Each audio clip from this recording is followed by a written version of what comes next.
C'est dans les années 80 que le site des Palais Royaux d'Abomey a été inscrit sur la liste du patrimoine mondial de l'UNESCO. Le nouveau plan de gestion de ce site couvre la période 2020-2024. Lorsque vous inscrivez un site du genre sur la liste du patrimoine mondial, vous observiez un certain nombre de contraintes. L'une de ces contraintes-là, justement, c'est la rédaction tous les 5 ans d'un outil de gestion qu'on appelle le plan de gestion, de conservation et de mise en valeur du site.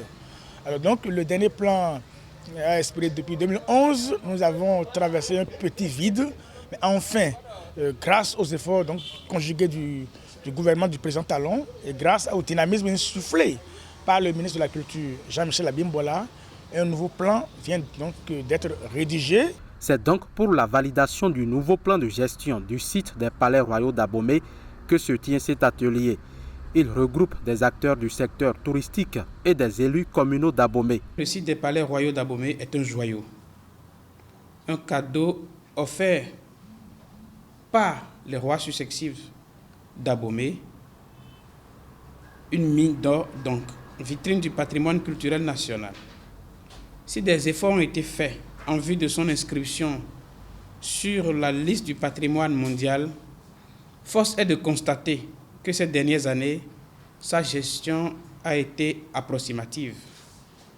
Conscient donc de l'importance des aménagements patrimoniaux dans la promotion de la destination Bénin, le ministre du Tourisme, de la Culture et des Arts travaille avec ses équipes à restaurer ce site majeur.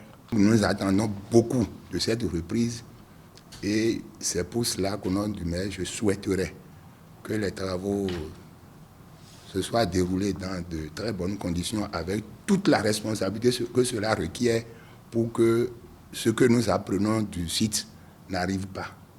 La vision de ce plan est de contribuer à la dynamique d'un développement socio-économique et durable de la ville d'Abomey.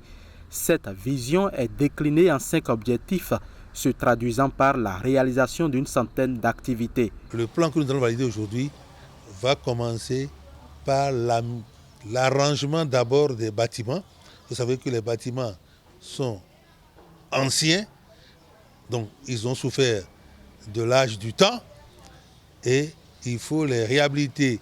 Le site des Palais Royaux d'Abomey d'environ 47 hectares connaîtra un changement remarquable avec ce nouveau plan de gestion.